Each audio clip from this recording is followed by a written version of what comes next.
Cœur de patrimoine, Cédric Decoeur. On continue à vous accompagner dans ce monde de la gestion de patrimoine et on s'intéresse bien sûr au marché. Pour ce faire, Sandrine Cauvin est avec nous. Bonjour Sandrine. Bonjour Cédric. Merci d'être présente sur Radio Patrimoine, au cœur de patrimoine, directrice de la gestion collective d'OTA Capital. Difficile de parler marché en ce moment sans parler de banque centrale. C'est vrai qu'on aurait pu aussi gloser sur les niveaux parfois très élevés de nos indices, mais nos banques ont encore une fois pris le devant de la scène. Traditionnellement, le schéma est assez simple. C'est la Fed qui tire le premier ou la première et c'est la BCE qui embraye. Sauf que cette fois-ci, il semblerait qu'on veuille prendre l'initiative. Quel est votre sentiment de voir comme ça la BCE qui s'émancipe ? Ce serait la première fois. Ce serait historique. Exactement, historique. Mais après, il y a un contexte qui explique tout ça. Parce que quand on regarde les États-Unis, la situation aujourd'hui, elle est que l'économie, elle est très résiliente. On a un marché de l'emploi qui se porte toujours très bien. Je regardais les chiffres du FMI. Là, on a un ratio de postes vacants contre chômage de 2 aux États-Unis contre 1 en Europe. Donc, vous voyez là déjà la différence sur le marché du travail. Après, on voit que les chiffres sur la consommation et les chiffres d'inflation restent aussi élevés. On est autour de 3,5% sur l'inflation aux États-Unis. Et on n'est pas dans la cible de ce que vise la Fed. Ouais. Même si elle a 2 objectifs, elle regarde quand même aussi beaucoup cette inflation. Hein. Exactement. Donc, c'est vrai qu'on avait commencé l'année en se disant... Au mois de mars, la Fed va démarrer et puis il va y avoir 3-4 baisses de taux. On est en avril et on voit qu'à chaque fois, c'est repoussé et qu'effectivement, il semblerait que la BCE prenne de l'émancipation. Mais encore une fois, il y a des raisons derrière tout ça. On a un contexte économique qui est totalement différent entre les États-Unis et l'Europe. Alors justement, ce contexte économique, il a pas mal fait réagir, notamment Bruno Le Maire, qui, on le sait, doit présenter ses trajectoires budgétaires et qui nous a dit clairement, ou presque, que la baisse des taux, ça devrait insuffler un regain de croissance dès la fin de l'année. Et puis l'an prochain, il faut y croire. Il a raison de penser qu'un coup de pouce, on va dire, de Christine Lagarde serait bénéfique pour son cas à lui. Oui, en tout cas, les marchés l'attendent. Parce qu'effectivement, ça fait un petit moment que des investisseurs que vous connaissez disent qu'il faut revenir sur les small et mid cap. Et force est de constater qu'elles ont du mal. Alors, elles ont quand même commencé à reprendre un peu de vigueur, mais on voit que la collecte sur cette classe d'actifs, elle est difficile. Il y a un problème de liquidité toujours. Et à mon avis, c'est ces histoires de problèmes de financement, parce qu'on sait qu'il y en a certaines qui vont avoir des difficultés pour se refinancer. Donc, une baisse des taux, oui, ça sera très, très favorable pour... le tissu économique et donc pour la croissance. Exactement. De l'autre côté, vous le disiez, c'est vrai que la Fed, on l'attendait, elle n'est pas là. Et pourtant, elle a un calendrier quand même serré, parce qu'on rappelle qu'il y a toute petite élection qui se profile aux États-Unis, et qu'en parallèle, elle a une situation géopolitique qui est quand même compliquée. Vous me direz la BCE aussi, mais voilà. Quel peut être le calendrier de la Fed confronté à ces problèmes géopolitiques avec ces questions politiques ? Parce que quand on lit les commentaires de la Fed, on lit quasiment rien sur la géopolitique et on lit quasiment rien sur la politique tout court. On a l'impression qu'elle ne regarde que des indicateurs économiques, cette Fed. Oui, ça manque un peu de transparence, mais je pense qu'ils ont peur de faire une erreur de politique monétaire, et justement dans le cadre d'une année d'élection. Encore une fois, la géopolitique, je pense qu'elle touche beaucoup plus l'Europe que les États-Unis. Malheureusement, la géographie n'est pas en notre faveur. Je rappelle 2 points de tension aujourd'hui en géopolitique. Il y a l'Ukraine. Alors certes, ça fait 2 ans que ça dure, mais il n'empêche que la situation, elle est quand même toujours compliquée, même s'il n'y a pas de risque encore à ce stade de généralisation du conflit. Mais on sait que c'est problématique, nous, pour nos approvisionnements en énergie. Et le deuxième conflit, qui est au Proche-Orient, qui jusqu'à présent est pas... Effectivement, il n'y a pas d'escalade, ça reste mesuré.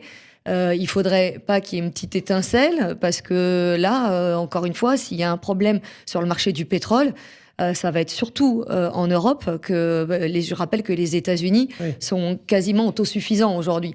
Donc, Du côté géopolitique, j'ai pas le sentiment que les États-Unis, eux, aujourd'hui, leur feuille de route, c'est leur cible des 2%. Moi, j'ai un doute sur ce 2%. Ouais. Je crois que je vous l'avais déjà dit dans le passé. Il y a eu toute une relocalisation de l'industrie post-Covid. Et ça a été une grande politique menée par Biden. Et cette relocalisation, elle fait qu'aujourd'hui, il y a une hausse des coûts de production. Donc, qui dit hausse des coûts de production, bah forcément, ça vient donner de l'inflation. Ça, c'est un premier point. Après, on voit aux États-Unis, comme je vous le disais, on a à un moment donné dit que l'excédent de cash des ménages, justement, qui avait été emmagasiné depuis le Covid, il allait s'amoindrir. Pour l'instant, ça se voit pas beaucoup, parce que vous regardez les chiffres de consommation, ils restent extrêmement solides. American Express a publié ces chiffres, ils étaient encore très bons, illustrant le fait que ça continue de consommer. Dans ce contexte qu'on décrit depuis quelques minutes, Sandrine, qu'est-ce qui pourrait se passer du coup sur les marchés ? Ça pourrait favoriser finalement notamment nos marchés européens, parce qu'on voit le CAC, on s'est presque pris à rêver des 9000, alors que pendant des années, on a eu du mal à rallier ce qui était notre sommet historique à l'époque.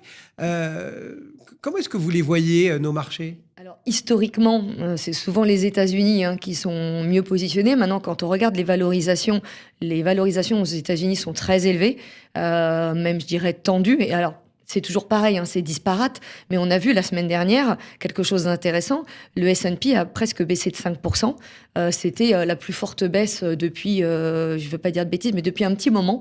Et là, effectivement, avec le contexte de détente sur les taux qui peut se faire dès le mois de juin en Europe, il peut effectivement y avoir une fenêtre de tir là pour le marché européen qui se redresse.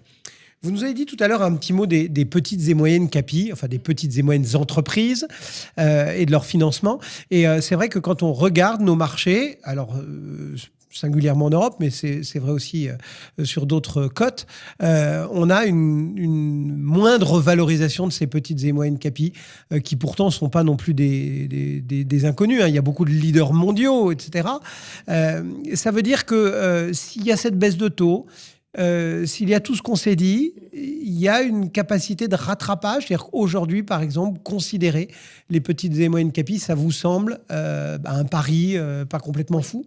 Non, je pense que c'est pas un pari fou. Alors, il faut continuer d'être sélectif, toujours dans ses choix d'investissement, même s'il y a une détente et que le coût de financement va baisser, il restera quand même plus élevé que ce qu'il a été dans le passé. Et il me semble quand même qu'il faut se concentrer sur des sociétés aujourd'hui qui ont des business models solides, qui ont déjà une situation financière qui est pas trop tendue, qui ont des échéances de refinancement plus éloignées, plutôt que d'aller sur celles qui sont un peu aujourd'hui entre guillemets en mode survie. Mais il y a de très beaux dossiers aujourd'hui qui sont sous-valorisés et qui sont intéressants à regarder. Ça veut dire que là, période de publication de résultats aussi qui a commencé. Ce sont tous ces critères-là qu'il faut aller pêcher dans les publications, de regarder un petit peu le business model, l'endettement, etc. pour finalement faire son choix. Alors, la situation financière d'un trimestre à l'autre, à moins que ce soit des gens qui mangent beaucoup de cash, en général, on a mais ce qui va être important de voir, c'est effectivement la top line, voir comment ça se passe du côté de la croissance.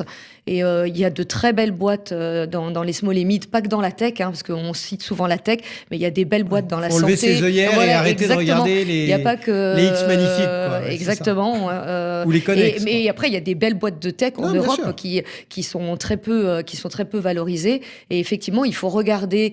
Il y a différentes choses à regarder. Il y a la feuille de route sur ce qu'ils vont délivrer sur les prochaines années. Bien entendu, ce qu'ils vont délivrer à court terme, mais aussi ce qu'ils vont délivrer sur les prochaines années. Et la confiance qu'on peut avoir sur le management et sur le fait qu'ils ont déjà quand même un track record qui est là pour donner confiance. Mais je pense qu'effectivement, il y a des beaux dossiers aujourd'hui qui demandent Aujourd'hui, vous avez des dossiers qui sont décotés de 30%, voire même plus de 30%. Ouais. C'est une opportunité d'achat aujourd'hui. Et justement, pour reboucler sur nos mid and small, c'est parfois plus simple, même s'il y a moins de recherche, mais d'avoir accès aux dirigeants, à l'info. Et on connaît peut-être aussi même mieux ces boîtes de proximité. Ah oui, en tout cas, nous, pour professionnels de la gestion, on a effectivement des contacts privilégiés avec ces managements-là, des contacts réguliers. Ils sont obligés d'insuffler justement cette confiance dont je parlais.